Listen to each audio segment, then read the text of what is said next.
Hey everyone, my name is Timothy, and this is Website Agency Secrets, the podcast for local businesses to learn more about optimizing their websites and getting more leads from their local business website.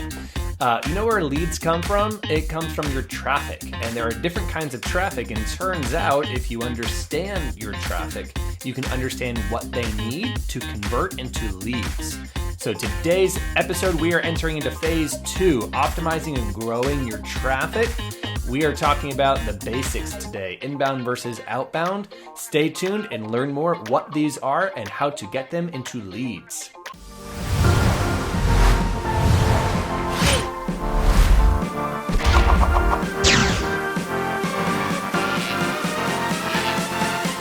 All right, guys. Again, my name is Timothy. I run a website agency. We do a lot of business, and we've grown over the last 8 years to a multi-million-dollar website agency. And what I'm telling you today is some of the things that we've learned in our agency to help local businesses grow their overall lead count. When I think about a website, if it's successful, it means it's getting more leads. And one of the ways that you get leads is by getting the traffic to convert into leads at a higher percentage. And that's what we're talking about today. But we got to go back to the basics, because if you don't understand your traffic, you don't understand how to turn them into leads. So this is Traffic 101, inbound versus outbound. So what's the issue? Well, the issue is that traffic comes in all shapes and sizes. The two categories that you should concern yourself with are inbound and outbound. Which we'll define those and go into detail soon. Curating your website to address your intended audience will increase your conversion rates. So if the message of your website is what the traffic needs to hear and know to be compelled to take action, then you're going to get more leads. And lack of understanding of traffic psychology leads to frustrating campaigns. So if you've ever had a campaign that worked really well, then you tried a different campaign and it didn't work well, likely this was a contributing factor to the discrepancy. And it all comes down to this question. Why do some clicks convert and others don't? Back pre-COVID, I was traveling all over the world. I was talking at fitness conventions, which is my niche. And I gave a presentation on this subject. And this is a slide from it that I always started with. So you'll see a couple copy and paste from this old convention presentation. But this question really resonated with the audience members because, and likely with you, because you likely wonder, how come I get some leads and I don't get other leads? Like, how come sometimes I get a flurry of leads? Like maybe some weeks you get 10, 20, 30 leads, and then another week it's crickets. Like, how come? What's going on? And a lot of people just focus on the leads without thinking about your overall visitors. And so this is a typical website. Let's say you get 100 visitors. And let's say you get 10 leads. That would be a 10% conversion rate. So if you go into your website's analytics and you look to see how many unique people are coming to your website, how many clicks are you getting? And then you look at the number of leads that you get. You dive in. Some people might say, wow, okay, cool, 10% conversion rate, that's pretty good. And it is pretty good. But let's say that you decided to dig a little bit deeper, or you outsource the analytic tracking to someone else, and they provided this nugget of wisdom, that your visitors came from different sources. So 30 of those clicks came from your AdWords, 25 came from organic traffic, 30 came from some Facebook ads and traffic campaigns you were running, and then 15 from your Google My Business page. Again, these are just examples to prove a point. Okay. Then let's say you dug a little bit deeper, and let's say that you looked at the 10 leads that you got, and you were able to find out that the 10 leads came from the 25 organic traffic clicks. So instead of thinking about it like a 10% conversion rate, you're actually thinking about a 0% conversion rate from AdWords, a 40+ conversion rate from organic traffic, a 0% conversion rate from Facebook ads, and a 0% conversion rate from your Google My Business page. This is called attribution, and nobody is doing it well. Well, some people are doing it well, the big companies, but the local businesses, nobody's doing it well. And so what happens is, without this information, you might say, wow, I get 100 visitors, I get 10 leads, let's scale up my Facebook ads. But the trouble with that logic is that you have a 0% conversion rate with your Facebook ads. So if you scale up your your Facebook ads, your conversion rate will actually decrease, because let's say that you multiplied your Facebook traffic by 100. Now you have 300 visitors from Facebook, and now you have, call it 270 visitors on your website, but still only 10 leads. You think to yourself, what went wrong? And this is the frustration that I was talking about. So understanding where your traffic is coming from and then speaking the message that they need to hear is how you can increase your conversion rates from all of them. So why didn't the AdWords people convert? Why did the organic traffic people convert and the others didn't? What is going on in the psychology of those people? And that's what I study, that's what I'm interested in, and that's what I'm sharing with you today. So with this knowledge, you can begin to curate the experience from your traffic sources. So maybe instead of sending all of these people to the homepage on your website, you could start sending the AdWords people to an AdWords promo page, the Facebook people to a Facebook promo page. You keep the organic traffic the same, that's obviously working, and then maybe your Google My Business people have a different experience as well. And so instead of focusing on the 10% conversion rate, you begin to focus on the conversion rate by source. And that is where true A/B testing and true curating of the audience message can increase your conversion rate dramatically. If it's possible to get a 40% conversion rate from one source, it's possible to get it on the other sources as well. And that's how we can, quadruple that lead volume. So if you understand your traffic sources, you can understand their psychological needs. And if you understand what motivates your traffic, you can deliver the appropriate message. This is what we're talking about in this podcast today. I don't want to go into the technical details of how to discover this information, because you can Google how to attribute your traffic to your sources. In addition to that, if your website is on WordPress or Squarespace or Wix or ClickFunnels or whatever, this is all accomplished in different ways based off where you built it. Now, if you're a 97 display client, that's a service we provide. So you can actually go and talk to our rep about where is your traffic coming from. And you can begin to attribute that. If you're running your own Facebook campaigns, then attribution lies within Facebook. So it's a little bit complex. So what I'm sharing you today is the what, not the how. And if you know what to do, you can find out how to do it. If I did a webinar on how I do this, it may not apply to your situation. So we're focusing on the what. You need to understand the what, where your traffic is coming from, and then curating their experience. So the two categories which I referenced are inbound and outbound. Inbound is where the customer is in the market and searching for your services. Outbound is where a customer sees an ad, and the ad is trying to convince them to join the marketplace to become interested in your services. Now, these are two very different people. One person is searching you out, and another person is not searching you out. Now, they both may become a customer, but they need different things to compel them to give you money and to participate in whatever it is you're doing. Now, I'm going to use fitness as the example because that's the world that I know and love. But when you listen to these examples, begin to interpret it into your own niche, whatever service you're a part of. So inbound leads, they're currently looking in the market. They're in the market looking for a service provider. They need to be sold on you. You as the provider for their fitness desire. I have a desire to begin working out. Who can help me?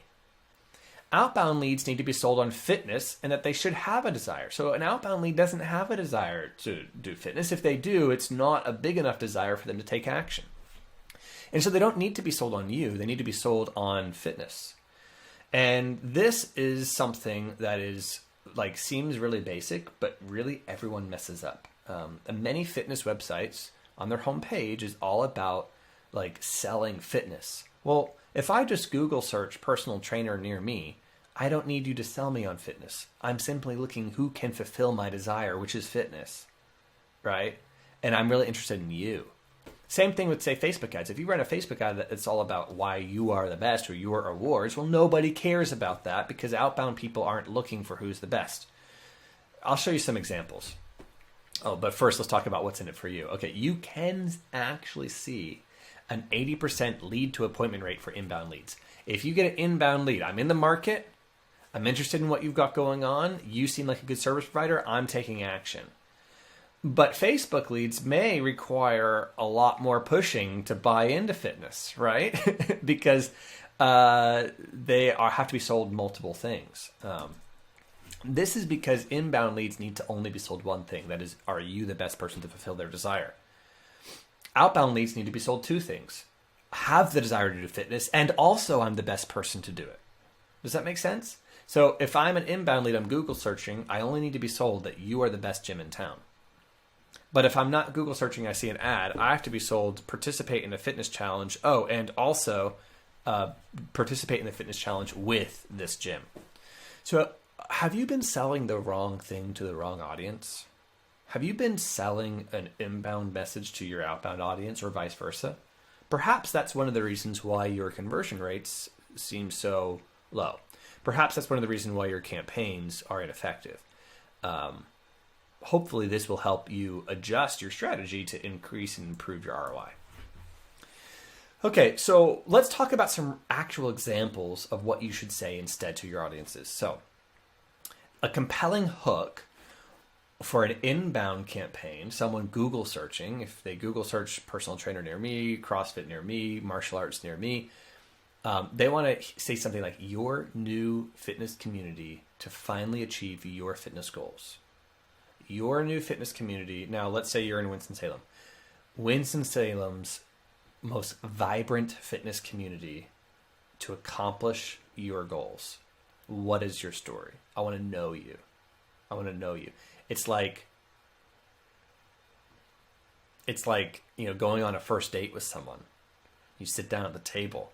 They're already on a date with you, okay? So they're on a date with you. I want to hear your story. I want to know you. I want to know what your deal is. That is what this experience needs to be. And the more you can get them to talk about themselves, the higher probability they're going to sign up with you. Outbound lead is totally different though. Outbound lead is, have you ever wanted to wake up every day feeling refreshed? Now that could be a coffee ad. That could be a pillow ad or a mattress ad, right? But what you're getting at is the internal desire for health, right? I want health. So therefore, I want health, waking up feeling refreshed every day is a way to do that. Do you know that people that work out feel refreshed at a whatever rate? Like you can begin to talk about health, why it's important. And it's not my desire for fitness that compels me to action. It's my desire for my own health that gets me to action. That's an example of a compelling hook for outbound. Now notice you're still not talking about yourself. You're talking about the benefits they will have. So it's like, hey, benefits you will have, fitness is the vehicle. Whereas inbound is benefits you will have with fitness. My gym is the vehicle. And this is what a funnel is. It's a psychological journey of moving people towards, I want health, I choose fitness, I choose you as my provider, right? Inbound leads are already further down the funnel. They're already choosing fitness as the vehicle. Now they want to know who's the driver. It's you at the gym. Compelling ask. So you got to have a hook. Oh, I'm hooked into this. What about an ask? Learn more about accomplishing your goals at my studio. Whereas outbound is redeem a 50% coupon for a free entry, only 5 spots left. So like you see the difference? The inbound people don't need the salesy tactics. They've already been sold on fitness. The outbound people need the salesy tactics. They haven't been sold on fitness. So if you run an ad, you can say, like, have you ever wanted to feel refreshed every single day waking up? Fitness is the answer. Redeem a 50% coupon for a sweat-free intro, only 5 spots left. That's an outbound ad for you. Inbound is like, hey, we are the vibrant community that you are looking for. Learn more about accomplishing your goals, or tell us about your goals, or what I like to say is request information. So you really don't want to crisscross these messages. If you send an outbound hook or call to action to your inbound visitors, they won't respond well.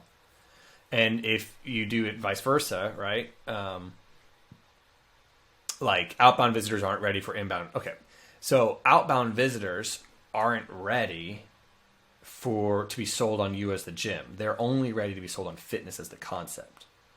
So an example is like Scarcity. If you go on to your website and you're like, only 10 people left. Well, that might work for some of the inbound leads, but they're probably looking at like, I don't know, 10 different service providers right then. And so if they're like, only 10 people left, they're like, think scammy.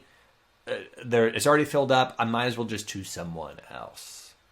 So don't crisscross those messages. But Scarcity works great with outbound. Because outbound is like, you just saw an ad, you got to take action now. Because if I keep on scrolling, I ain't going to click on it, you know? Here's a great chart on a book that I'm writing right now on this subject called The Psychology of Fitness Marketing. So it's kind of like the different stages that they're a part of. So in stage 1, this is outbound. This represents 80% of the market is outbound. So right now they're fitness unaware. I'm not aware of the benefits of fitness. I don't know the benefits of fitness. I want to target with Facebook or outbound marketing. I want to target with promotion, scarcity, fear, or logic, like promotions, 50% off. Scarcity, 10 spots left. Fear, you're going to die if you don't work out. Logic, don't you know you're going to feel good every day?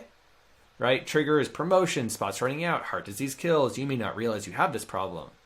And, get this super great discount, no risk-free trial. Now, this is totally different than the 5 to 10% of the market, people that are provider unaware. They're already sold on fitness. They're provider unaware. They're in the market for fitness. You're choosing a provider. You're going to target with SEO, AdWords, website, inbound marketing. The campaign types are their pain points. Like, why are you looking for fitness? Tell me what you're trying to accomplish.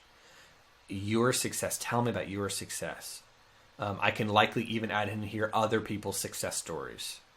Yeah, I've got it here, trigger words. Other people saw X result. We help solve your problems. We have what you need. You are in the right place. Request more information about solving your issues. You see, there's totally different vibes here. Now, 5 to 10% of the market, you're going to see a lot less volume when you do inbound campaigns. You're going to see much higher appointment rates. So when I said earlier, you're going to get 80% show rates for these appointments. That might be the same number of people as 20% show rates of this. But the difference is you got to work through 50 outbound leads, whereas you only have to work through 5 inbound leads, if that makes sense.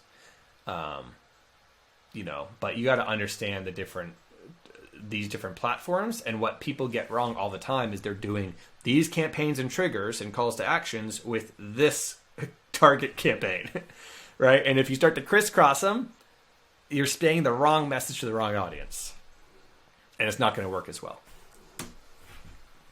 So it's important to realize you don't need it all. I have so many customers that only focus on inbound because the inbound is effective enough. If they're getting 50 leads a month from their website, that represent that amount of the market. They rank number 1 on Google. They don't need outbound leads. And if they do want outbound leads, they're only doing it for a particular new promotion or a particular special event. So consider your capacity and your goals. How many customers can you get to? What are you trying to grow to? What's your goal? How many customers are you growing by per month now? What can you improve with your current systems? And then, don't do everything for everything's sake. You don't have to run all campaigns. You don't have to run an outbound campaign. You don't have to focus on inbound if you're only focused on outbound. Start with one thing, do it really, really well, master it, and then expand.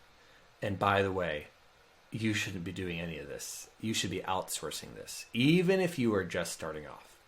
Because as a business owner, you understand all the million things that you've got to do. And this is getting more and more complex. Internet marketing is getting more and more complex. And the beautiful thing is there are so many service providers. Now, you've likely been burned in the past, and as a result, you want to DIY it, which some of you may be able to. And I do recommend having, the purpose of these podcasts are to help explain to you what questions you should be asking to your service providers. How do you know if they're doing a good job? Not necessarily for you to DIY it all. So consider outsourcing, my friend, because even I outsource a lot of this stuff as well, because it's getting complex and it's very hard. It takes a lot of time. Homework. If you are running an outbound campaign, do not run it to your homepage. If you've been listening to this podcast, you know what the purpose of your website is. You know how to optimize your homepage. Your own page is optimized for inbound traffic only. Do not run outbound traffic campaigns to your website. Don't do it. Run it to a landing page or a lead form campaign that is all of these hooks that we've talked about already. Repurpose your website homepage for inbound only. If you don't know how to do this, check out my homepage optimization episode a few clicks back. And then you can, bonus points if you can break down ROI on source. How many leads from Facebook? How many customers? How many leads from Google SEO? How many customers? and any other campaigns you happen to be running. Remember, if this seems overwhelming or complicated, your community needs what you're doing. Entrepreneurs are the heroes of the economy. You can do this. There are many people that can help you along the way, including myself. The effort is worth it. If you are offering a good service to your community, I applaud you. Entrepreneurs and local business owners, thank you for your service. It is worth the struggle, and you can fully get your message out by understanding that it all starts with your website. That's how your community sees you. That's how your community understands you. That's how your community begins to trust you. And that's what this is about. Bridging the gap from people that are casually looking online for your kind of services to trusting you enough to give you their money. Guys, this has been another episode of Website Agency Secrets. Thanks so much for tuning in. If you like it, share it with your other entrepreneur friends. Find me on Facebook, email me, get in touch if you need any help. And of course, you can always learn more about my agency, 97display.com. Thanks a lot. Hope to talk soon.